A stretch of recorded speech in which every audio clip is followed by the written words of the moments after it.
Hello and welcome to the Sherlock Holmes Bedtime Stories podcast. Each episode is a section from a classic Sherlock Holmes story with relaxing music to help you fall asleep. If you love the podcast and never miss an episode, please follow us on Spotify and Apple Podcasts and leave a 5-star rating. If our podcast has become a part of your bedtime routine, please consider supporting the show by clicking the link in the show notes. Our show is completely free, in part thanks to support from listeners like you. There are options to give one time or on a monthly basis. So sleep easier by clicking the Support This Podcast link in the show notes and become a supporter today. And as always, if you're enjoying the pod, please spread the word. Sharing with friends and family really does help. Thank you for joining us this evening.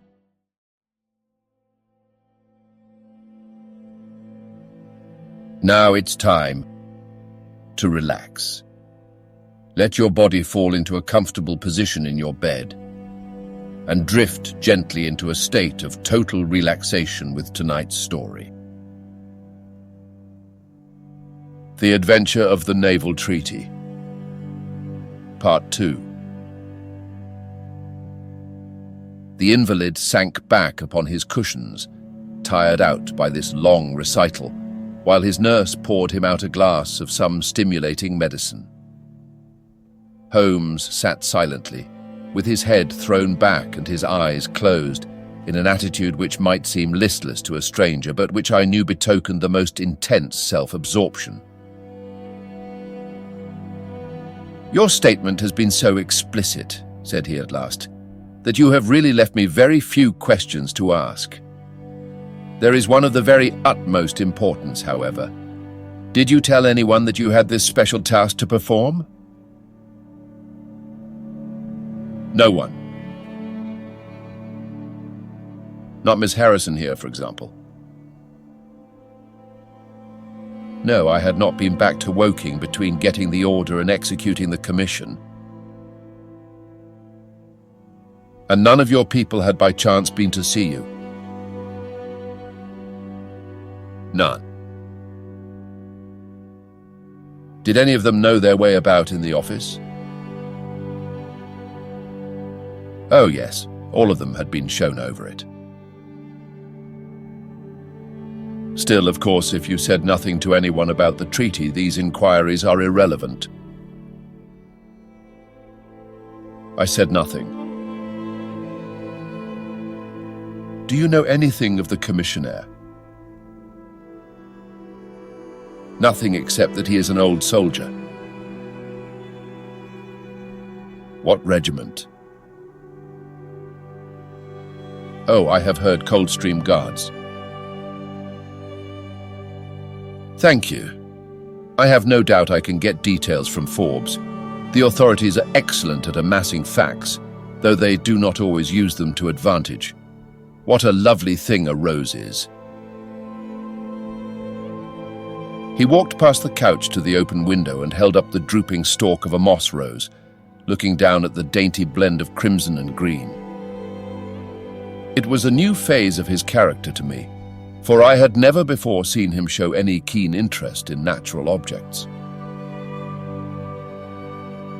"There is nothing in which deduction is so necessary as in religion," said he, leaning with his back against the shutters.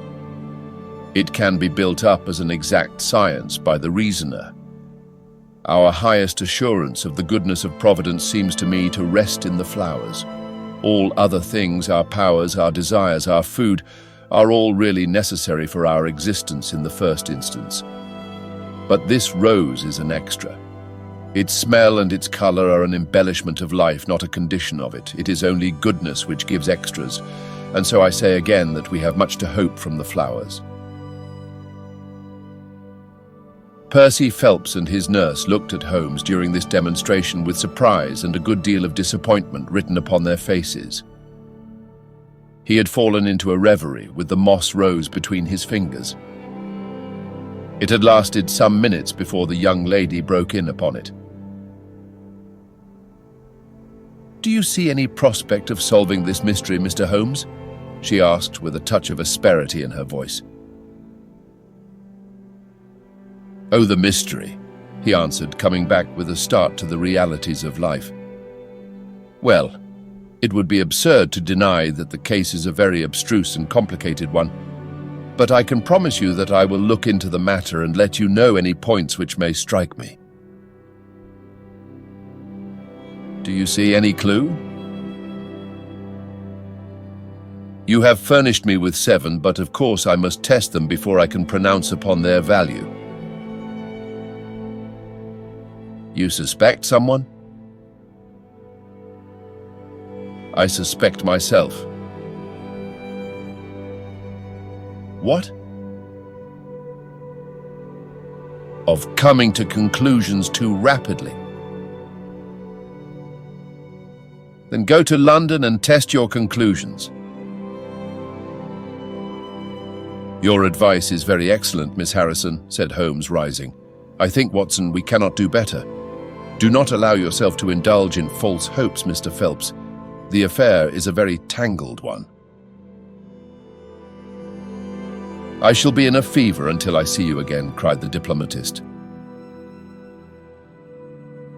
Well, I'll come out by the same train tomorrow, though it's more than likely that my report will be a negative one. God bless you for promising to come, cried our client. It gives me fresh life to know that something is being done. By the way, I have had a letter from Lord Holdhurst. Ha! What did he say? He was cold, but not harsh.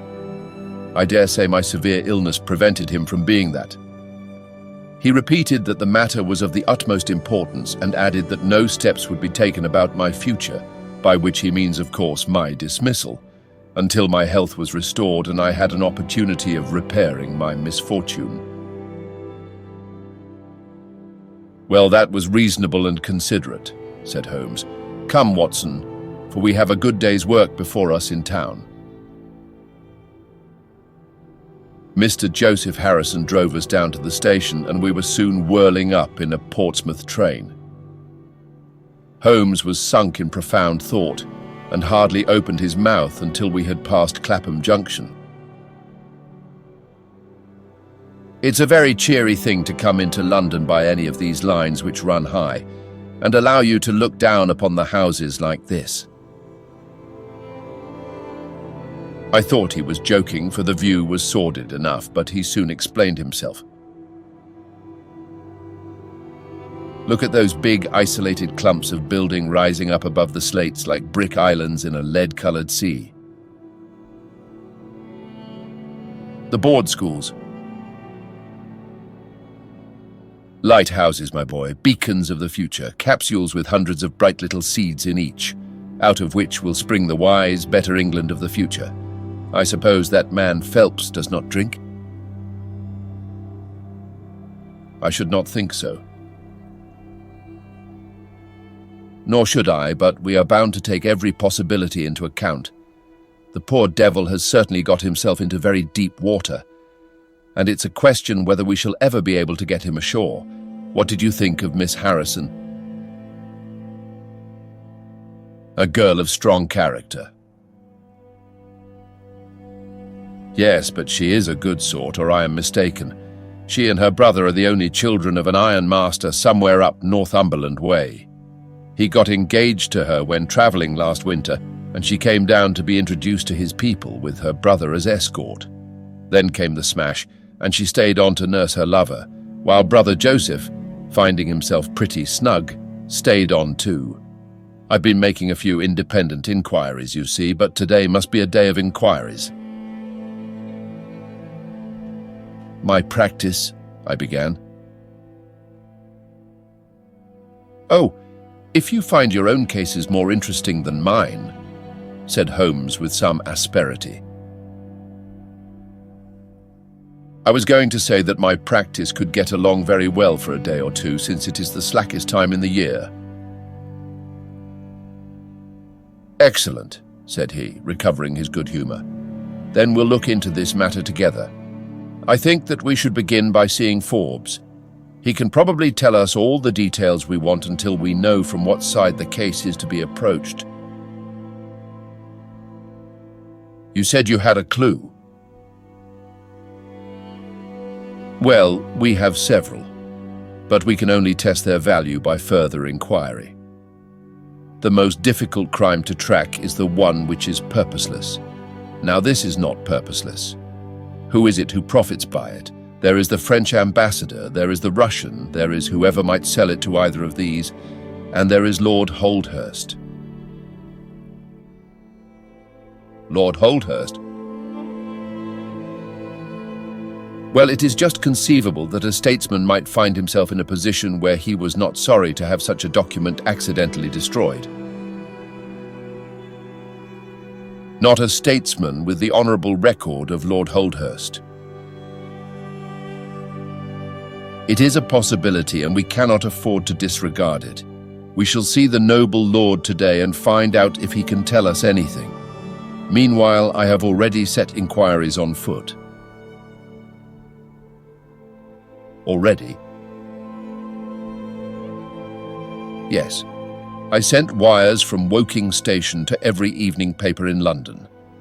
This advertisement will appear in each of them.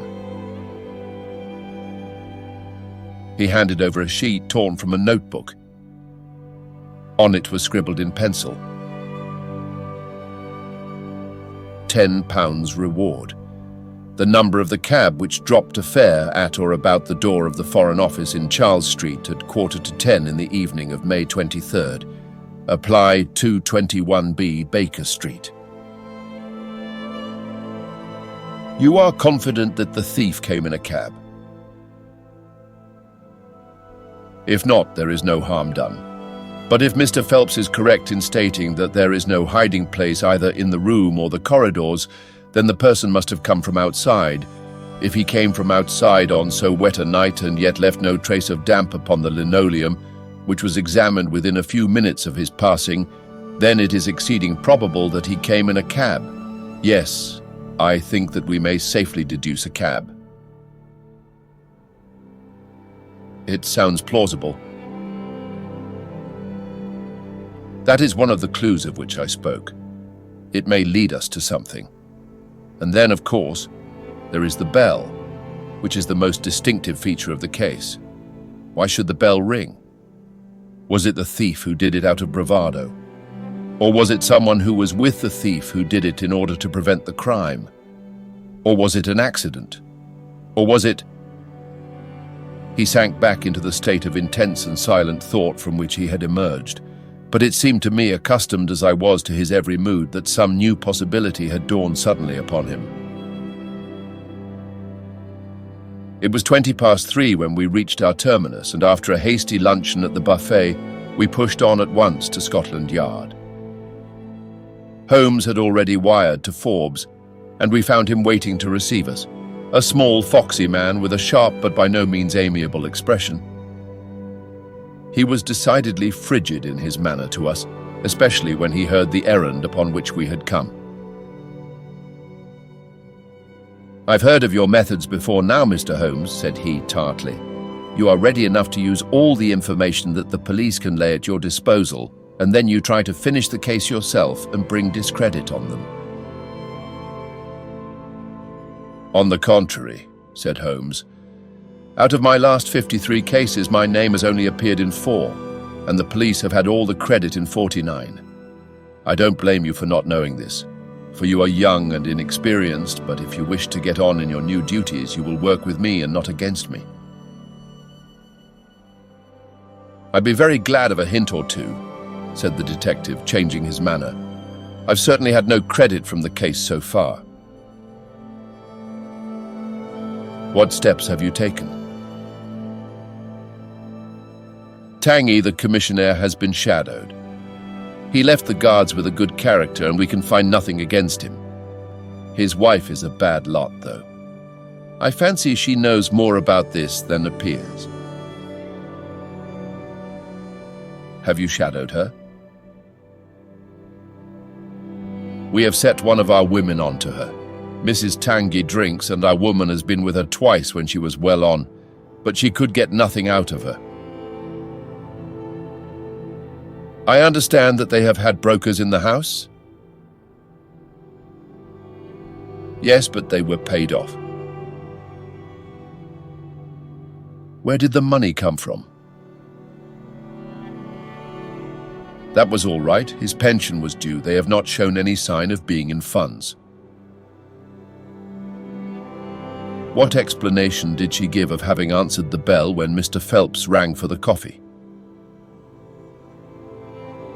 She said that her husband was very tired and she wished to relieve him.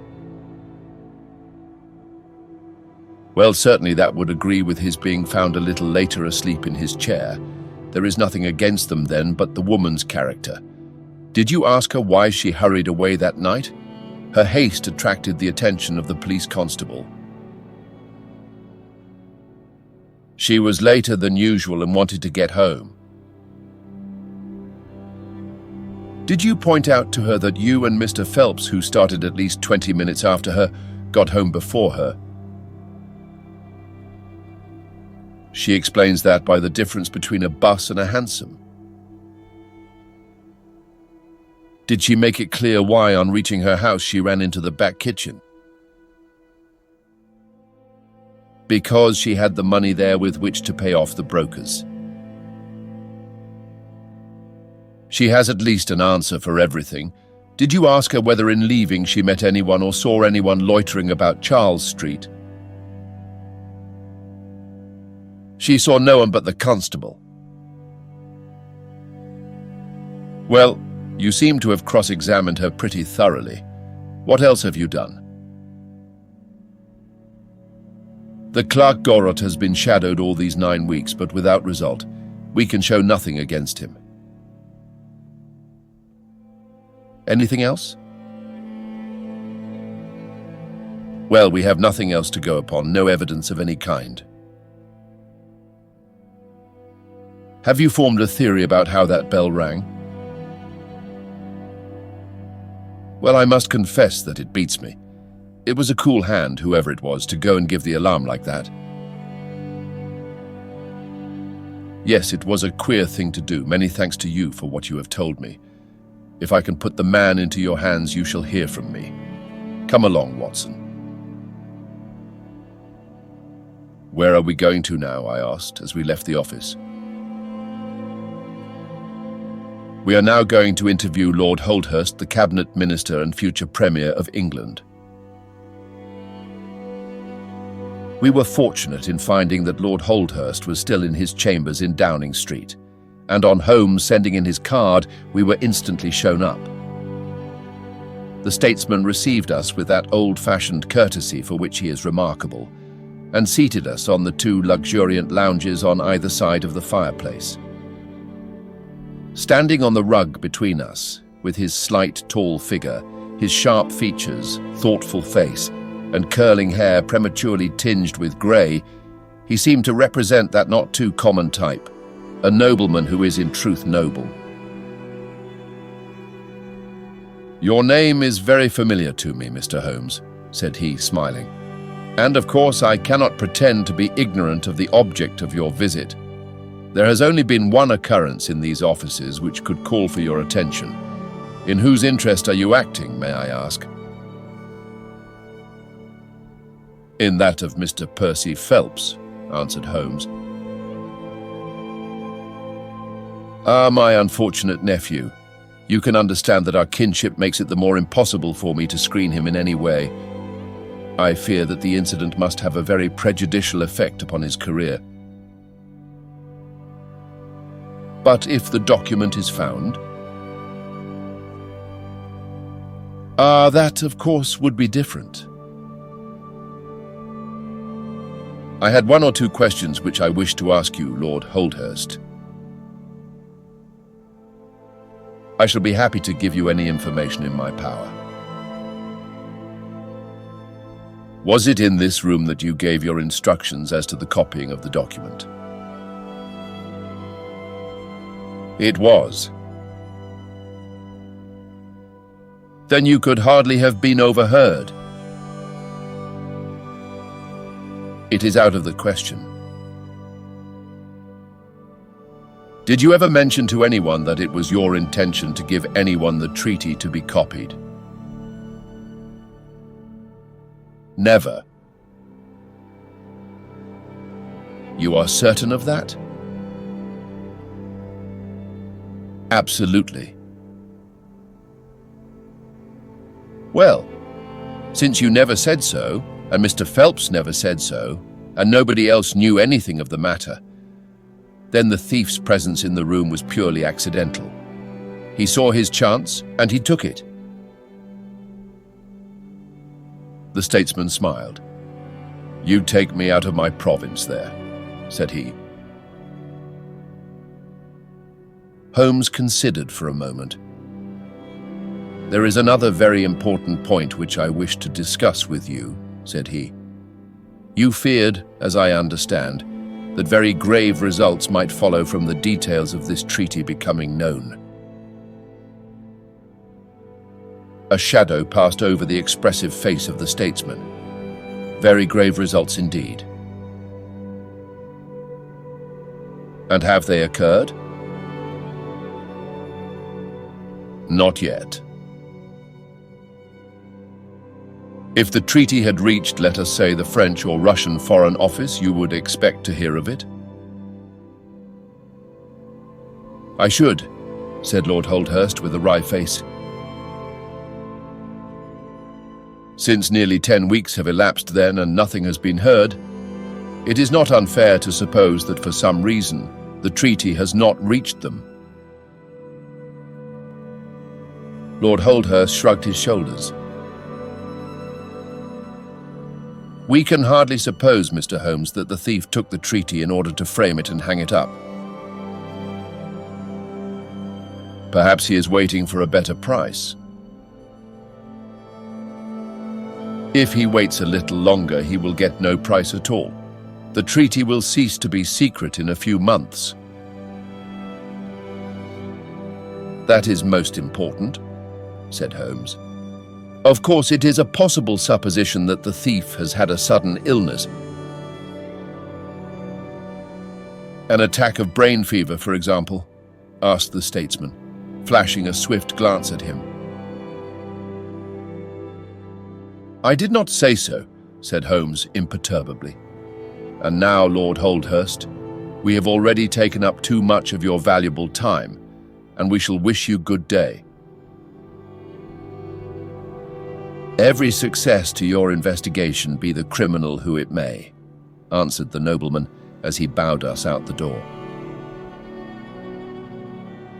"He's a fine fellow," said Holmes as we came out into Whitehall. "But he has a struggle to keep up his position. He is far from rich and has many calls. You noticed, of course, that his boots had been resold. Now, Watson, I won't detain you from your legitimate work any longer. I shall do nothing more today, unless I have an answer to my cab advertisement. But I should be extremely obliged to you if you would come down with me to Woking tomorrow by the same train which we took yesterday."